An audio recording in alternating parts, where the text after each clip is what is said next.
మొత్తానికి ఈ మాట ఎప్పుడన్నదో అర్థం చేసుకున్నాడు. నిర్వేదవాదినీమేవ్యం, నిర్వేదవాదిని.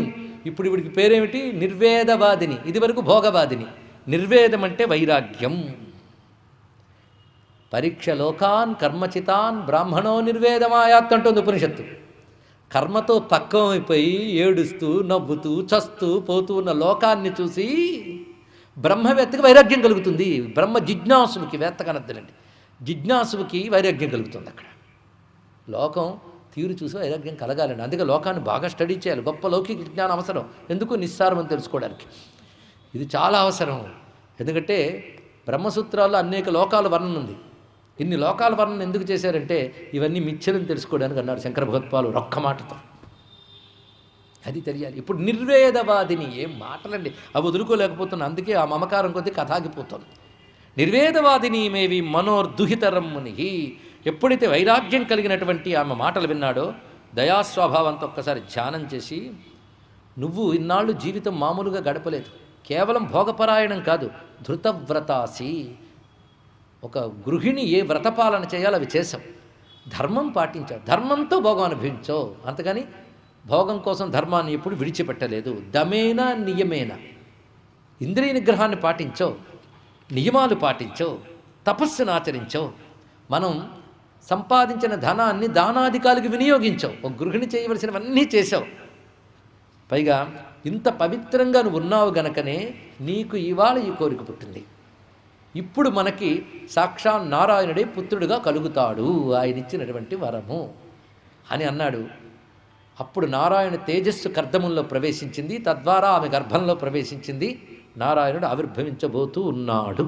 నారాయణ జనన గాథ ఇవాళ. అప్పుడే 2 అవతారాలండి. మన భాగ్యం.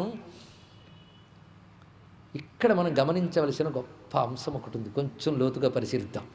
9 మంది సంతానం కలిగినప్పుడు వీళ్ళ మనస్థితి ఎలా ఉంది? ఆయన అలాగూ బ్రహ్మజ్ఞానే, అందుకే పుట్టిన వాళ్ళు మహాత్ములు. ఈవిడ భోగ దృష్టితో ఉంది, అందుకే పుట్టిన వాళ్ళు సంసారాన్ని విస్తరింపజేయగలిగేవాళ్ళు. చూడండి ఇక్కడ.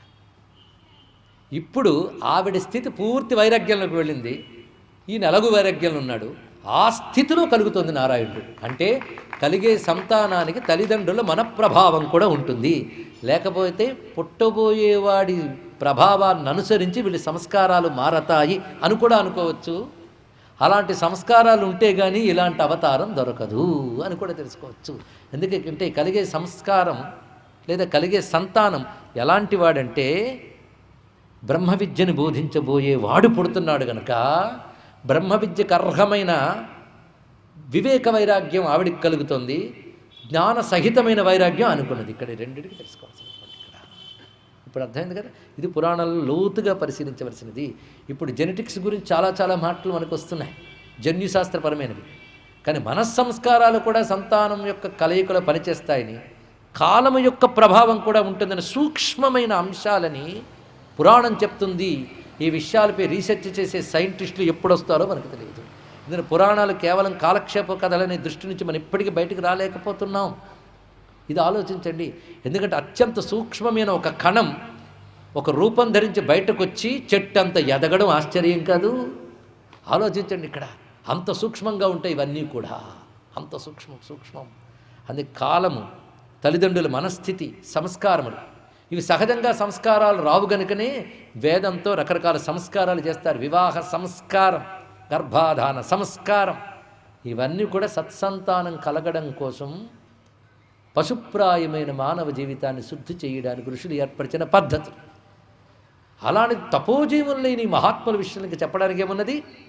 మొత్తానికి ఆ ఆశ్రమ పదం చాలా పవిత్రంగా తేజస్సుతో నిండిపోయింది. తల్లికి నిండు నెలలు వచ్చినప్పటికల్లా ఒకానొక శుభముహూర్తంలో బ్రహ్మదేవుడితో పాటు మరీచి, వశిష్ఠాది దేవతల ఆశ్రమానికి విచ్చేశారు.